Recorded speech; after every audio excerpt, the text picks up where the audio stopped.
person is asking for probation, the defendant is statutorily ineligible for probation, pursuant to the dictates penal section 190 and 190.2, and consequently probation is denied.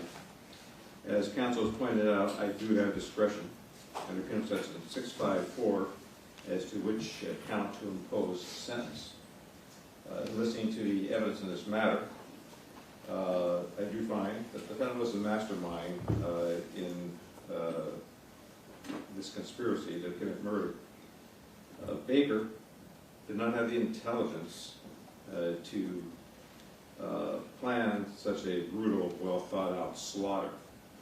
The defendant was the prime mover in this execution of a human being, and consequently, I am utilizing my discretion to impose the more serious of the sentences. Although this is not before me, Penal Section 1385.1 states that a court does not have discretion to strike a special circumstance that is found true by the jury. The legislature has, in its wisdom, had such bills before it that would take away this lack of discretion. For purposes of any future legislature, I must state now that if I had the discretion to strike a special circumstance, in this particular case, I would not.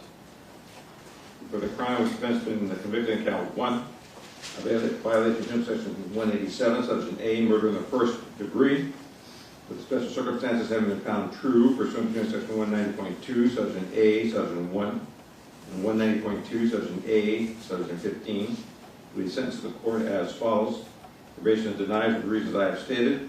Defendant is sentenced to state prison for the term prescribed by law, which is life imprisonment without the possibility of parole. Yes.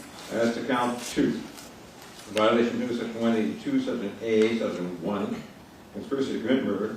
Defendant is sentenced to state prison for the term prescribed by law, which in that case is 25 years to life. The sentence in count 2 is stayed pursuant to penal section 654. Said stay to become permanent upon the successful completion of the sentence in count 1. Defendant is levied a $10,000 restitution fine pursuant to penal section 1202.4, subsection B. An $80 security fee, which is $40 per count. A $60 criminal court assessment, which is $30 per count. She is to submit a tissue sample for a DNA databank pursuant to penal section 296. She is given the following credits of 2,932 actual days, 0 days conduct credits pursuant to penal section 2933.2.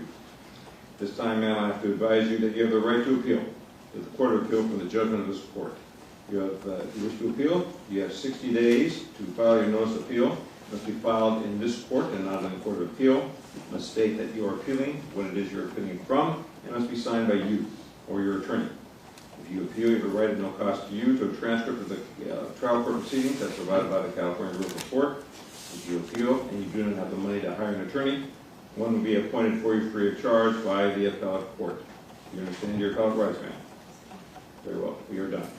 Your Honor, can I ask one additional thing? The court has any discretion for asking that the court recommend that she be housed in CIW, which is the closer state prison facility for the benefit of her children who obviously want to continue seeing her? I cannot tell the Department of Corrections and Rehabilitation where to place their inmates.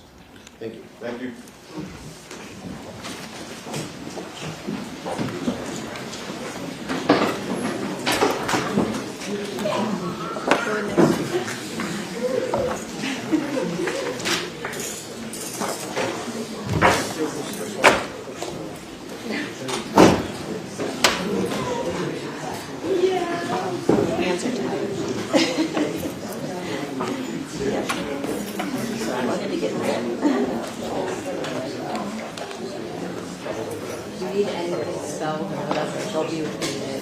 Okay, all right.